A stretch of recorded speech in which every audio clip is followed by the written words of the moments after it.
The 19-year-old maiden was discovered lifeless in her own abode. Investigators commenced their inquiry and swiftly discerned several disconcerting factors. Yet the resolution of this case eluded them for several years. When the truth finally came to light, all were appalled and incensed by such an unforeseen turn of events, as absolutely no one anticipated such an outcome. Nana Dersmayer was born on the 26th of December, 1985, in the American town of Russellville, in the state of Arkansas. The girl grew up in a prodigiously large family, with 4 brothers and 1 sister. When Nana was 10 years old, her father passed away.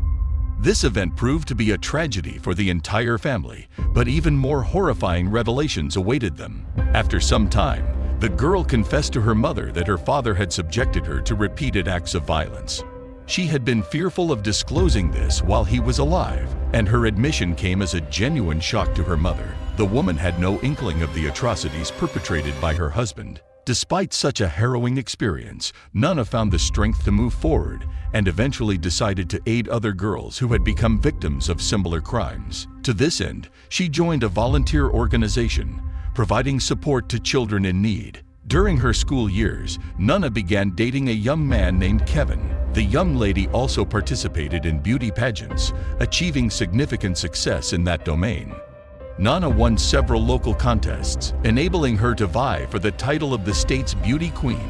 In addition to this, she actively engaged in the life of the local church and sang in the choir. After completing high school at the age of 19, she and her boyfriend enrolled in the University of Arkansas in their hometown. Nana also decided to rent her own apartment, aspiring to embark on an independent life.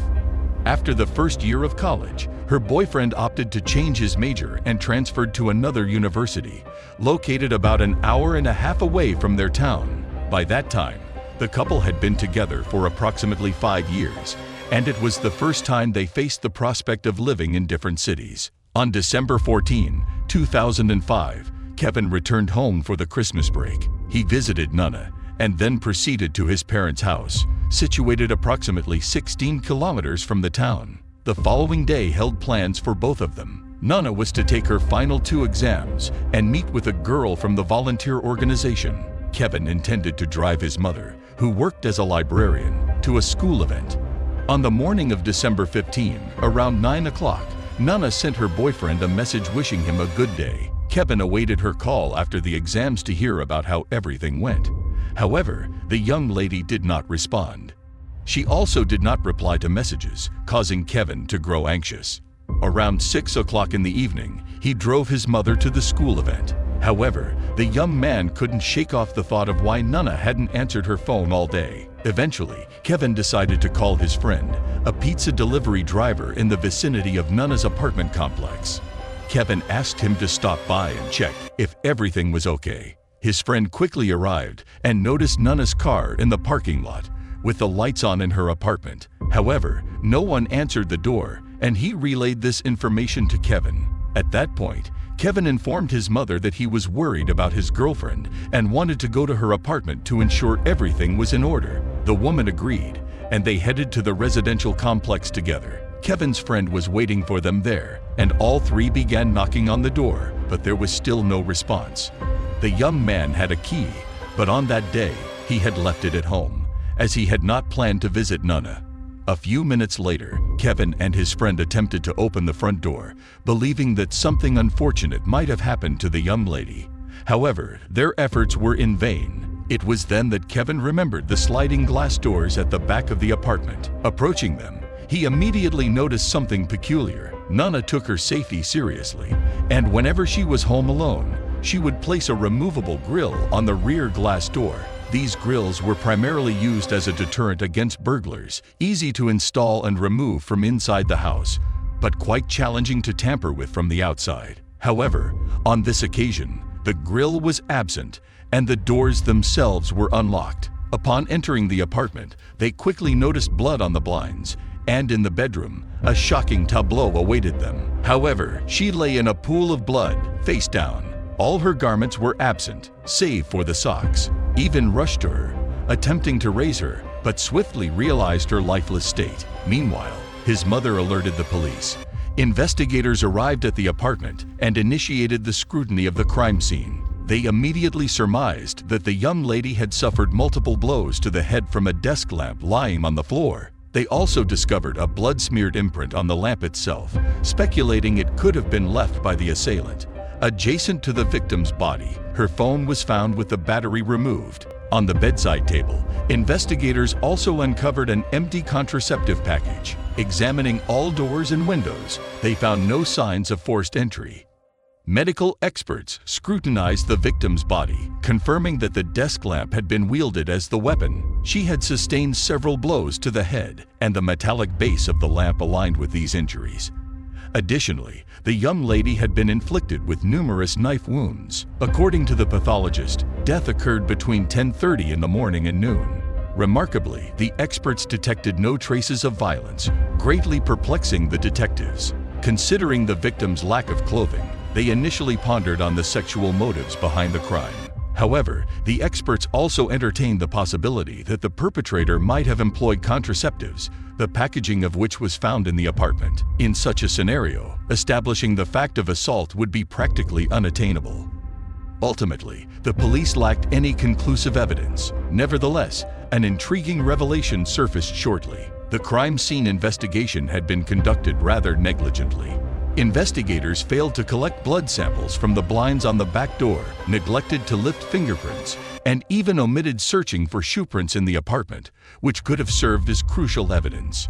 Furthermore, they did not ascend to the second floor of the apartment. Such oversights on the part of the police could be elucidated by a simple fact. Almost immediately after their arrival at the scene, investigators identified their prime suspect, the victim's boyfriend. What initially raised suspicions about Kevin's involvement in the murder was the considerable amount of Nana's blood on the young man. Upon entering the apartment and rushing to her, he attempted to lift her, and upon realizing her lifeless state, he embraced and pressed her against himself. Law enforcement deemed such an action peculiar and entertained the possibility that Kevin had done this intentionally. By embracing the victim and getting splattered with her blood, the young man could eliminate potential evidence and compromise the crime scene, making it more challenging for investigators to establish his guilt. For instance, if blood from the victim were found on Kevin's clothing or under his feet, it could easily be explained by the fact that he embraced the victim after discovering her body. Another suspicious aspect was that Kevin went to check on his girlfriend not alone but with his mother. Additionally, he invited his friend to the apartment. Investigators considered that he thereby secured two witnesses who found the body together with him and witnessed him being stained with her blood. Police engaged in prolonged conversations with Kevin right outside Nana's apartment, and from their questions, the young man grasped that they considered him a suspect. At that point, he stated something that further inclined investigators to view him as the murderer. Realizing he was under suspicion, Kevin began arguing with the investigators, mentioning that he consistently observes law and order and is aware of their attempts to incriminate him. These words also struck the police as peculiar. Moreover, they learned that the key to Nana's apartment was in possession of only 3 individuals: the young lady herself, her mother, and Kevin. Considering no signs of forced entry were found, they hypothesized that the young man utilized his copy of the key to access the apartment. Kevin was brought in for questioning. Over the course of several hours, he narrated his version of events on that day and insisted that he had no connection to the murder. In turn, investigators directly accused him and urged him to confess to the deed. During the interrogation, another detail emerged, which the police deemed peculiar. Around 4 o'clock in the afternoon, after numerous attempts to reach the young lady, Kevin sent her a message asking, "Are you alive?" Considering that Nana was deceased by that time, investigators found this to be suspicious. Despite this, the young man did not insist on legal representation and endeavored to respond to all queries. Detectives conversed with him for several hours, steadily increasing the pressure. Towards the end, they not only directly accused him of the murder, but also manipulated facts. Several times, the detectives asserted that irrefutable evidence against him existed, and the sole means to lighten his fate was to confess entirely. After the police exited the interrogation room, leaving him alone, Kevin rose and began pounding his fists on the back of the chair. For the investigator, This became another indication that the youth had a propensity for violence and could have committed the murder. Nevertheless, in reality, the police possessed no evidence linking Kevin to the homicide. Medical experts determined that Nana had attempted to defend herself against the assailant. This implied that the murderer should have had abrasions and scratches on their body, yet none were found on Kevin. Despite this, detectives persisted in deeming him guilty and sought to find evidence. They interviewed more than 50 people, hoping to discover any witnesses, but all efforts yielded no results. However, after conversing with Nana's friends, the police learned something crucial. It turned out that shortly before her demise, the young lady had commenced a clandestine relationship with another gentleman, unbeknownst to Kevin. Investigators promptly scrutinized this individual, but he had a solid alibi for the time of the murder. This fact added even more suspicion towards Kevin, as now he had a motive. The young man could have unpredictably visited Nana at her home and discovered an empty contraceptive package. Realizing that the girl was unfaithful to him, the young man might have killed her in a fit of rage, then fled the scene and devised a plan to evade responsibility. This version aligned with the nature of the injuries inflicted on the victim. She was murdered with particular cruelty, which in most similar cases indicates a strong personal animosity from the perpetrator towards the victim. In the following days, Kevin agreed to undergo a polygraph test. The operator concluded that the youth provided numerous false answers. One of the investigators even claimed that it was the worst result on a polygraph in his 28-year career. However, there was a caveat. The person interpreting the instrument readings was not a certified specialist, but a regular police officer who had not undergone the necessary training for operating this tool. Yet this did not perturb the detectives. After the interrogation, they resumed pressuring Kevin, attempting to extract a confession. They asserted that all his acquaintances and relatives already knew that he was the one who killed Nana. The police indeed conveyed to everyone that Kevin's guilt was nearly proven and he would soon be arrested. They convinced the victim's parents that he was the one who killed their daughter, even though they vehemently refused to believe it until the end. A day before the funeral, a farewell ceremony was scheduled in the church, and Kevin helped organize it from the early morning. Later, the detectives summoned him for another interrogation, promising to release him before the ceremony commenced.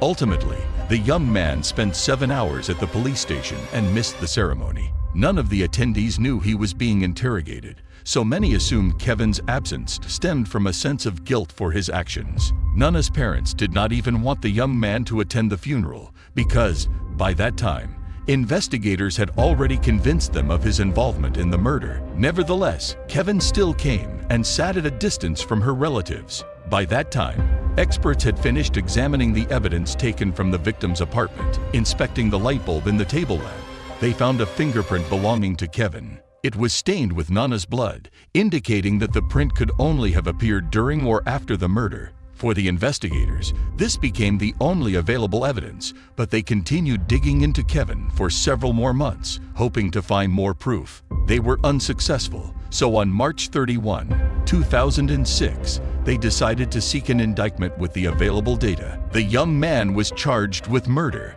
At that time, many residents still believed he was guilty, so Kevin's lawyers immediately requested a change of venue for the trial. They feared that the jurors might be prejudiced against their client and render a guilty verdict without sufficient evidence. This request was granted, and the trial commenced in another city. The defense called a witness who provided Kevin with a solid alibi. On that morning, a plumber visited his parents' house and saw the young man around 10:30 a.m. The prosecution insisted that Kevin could have had enough time to go to Nana and commit the murder since, according to experts, she died between 10:30 a.m. and noon. They also presented a rather intriguing fact. Kevin's phone was turned off between 10:30 a.m. and 12 p.m. This time frame coincided with the victim's murder, and furthermore, Kevin's phone records indicated that he only started calling his girlfriend at 4:30 p.m., although during interrogations, he claimed to have been trying to reach her all day. However, at that time, the young man might have meant not only calls but also messages. The defense presented 2 more witnesses whose testimonies refuted the possibility of Kevin committing the murder. One of them was Kevin's grandmother, who stated that she saw her grandson near the gas station that day and gave him some money to have a coffee. Another witness saw the young man between 1:30 and noon near a restaurant. Surveillance cameras captured him having lunch. Thus, the young man simply could not have committed the murder and returned in time. The defense also contested the idea that Kevin could have left a bloody fingerprint on the lamp during the actual murder. In such a case, by the time the body was discovered, the blood should have dried. The experts who arrived at the apartment that evening wrote in their report that the bloody fingerprint was slightly damp. This confirmed that Kevin could have left it accidentally when he found Nana's body with his mother and a friend. But that's not all. It turned out that on the base of the table lamp used as a weapon, they also found fingerprints. However, these did not belong to Kevin, and cross-referencing with databases yielded no results. The defense insisted that these fingerprints belonged to the real murderer. The defense also pointed out that the police had been performing their duties poorly from the very beginning. They did not inspect the entire apartment, which could have led to numerous potential pieces of evidence being overlooked. At the trial, a medical expert who examined the victim's body made a particularly intriguing statement. He determined that following her demise, the victim's body had initially lain on its back, after which it was turned face down. This could imply that the young lady was indeed subjected to assault. While the expert affirmed that he found no direct signs of this, he added that he could not dismiss such a scenario. Finally, the attorneys introduced the pièce de résistance. According to the official statement from the prosecution, on the empty contraceptive wrapper found near the victim's body, no fingerprints or DNA were discovered. However, the defense ordered a retest, and this time, experts identified male DNA. Analysis revealed it did not belong to Kevin, and cross-referencing with databases yielded no results. The judicial process endured for over a year, but in July 2007, the jurors delivered their verdict.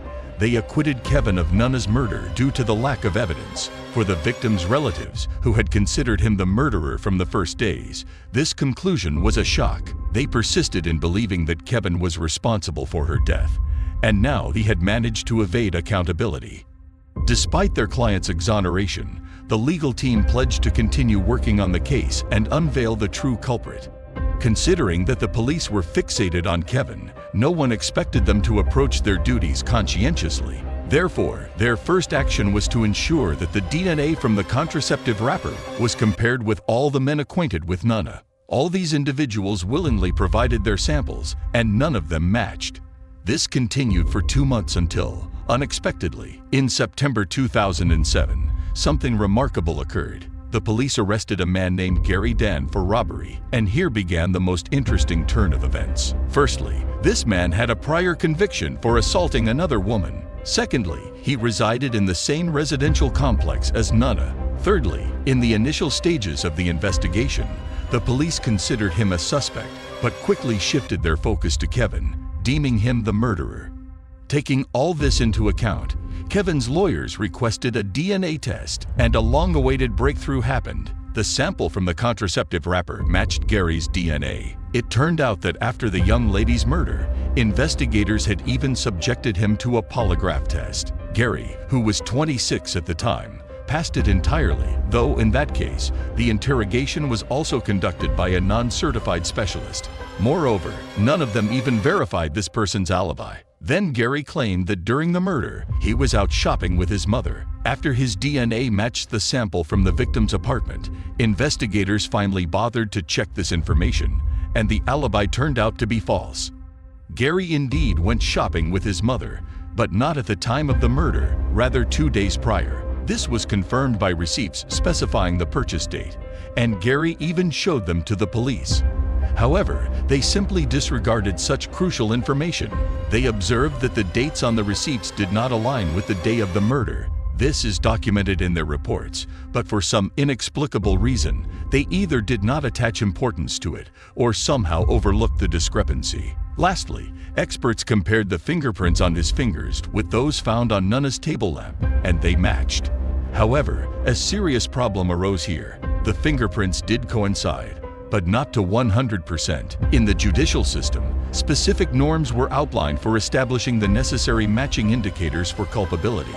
In Gary's case, these indicators proved insufficient, although there were virtually no chances that the fingerprints and DNA belonged to someone else.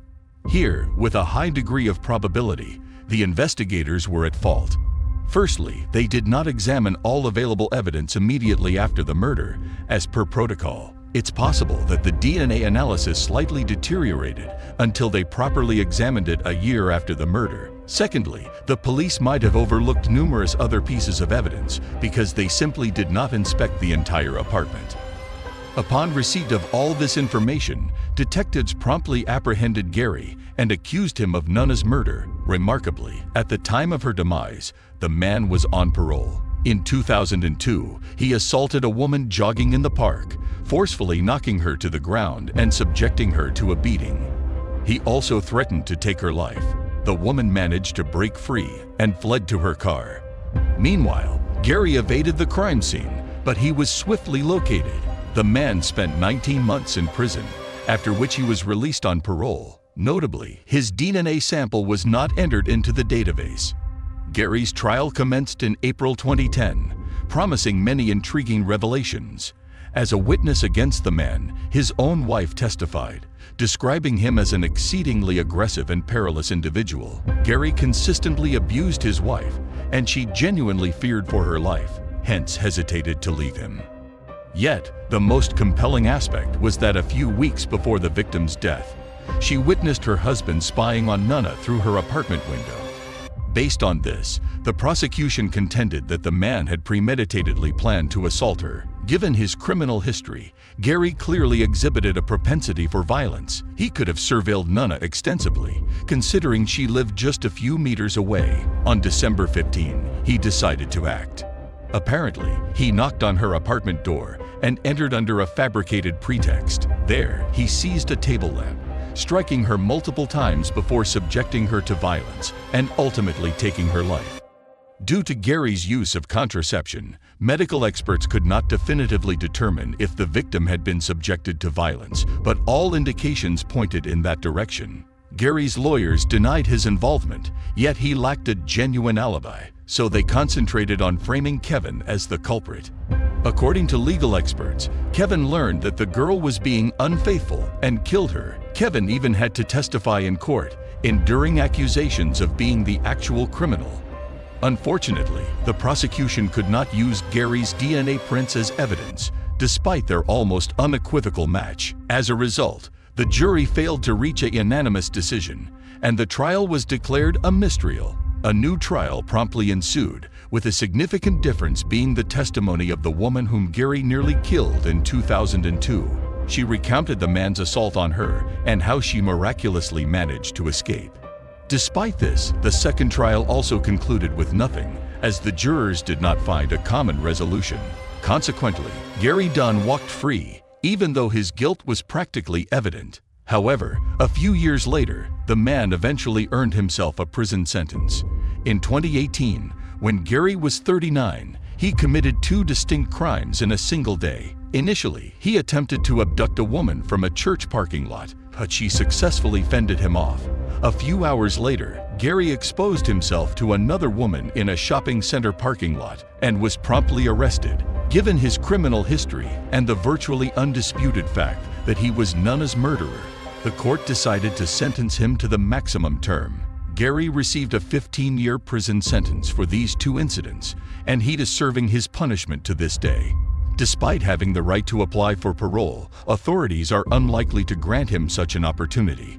Additionally, they retain the right to charge him with Nunna's murder for the third time, though they are not rushing to do so. The likelihood of a new trial ending similarly to the two previous ones is very high, so investigators are striving to gather more evidence and build a stronger case against Gary. As for Kevin, after all that transpired, he pursued the study of jurisprudence and in 2011 filed a lawsuit against two police officers, the authorities of Russellville and Gary Dunn. Kevin asserted that they were attempting to pin a crime on him, disregarding many pieces of evidence and refusing to perform their duties properly. During the trial preparation, Kevin discovered that the results of Gary's polygraph test also indicated falsehood, yet investigators still did not consider him a suspect. Unfortunately, his lawsuit was dismissed due to the expiration of the statute of limitations. Ultimately, the negligent police officers faced no repercussions for letting the real killer roam free for years and potentially reoffend. They also escaped punishment for the years during which Nana's acquaintances and relatives considered Kevin the murderer. Only a few years ago did her parents cease believing in Kevin's guilt and re-establish relations with him. Currently, Kevin works as a lawyer, striving to assist those suffering from police negligence or unprofessionalism.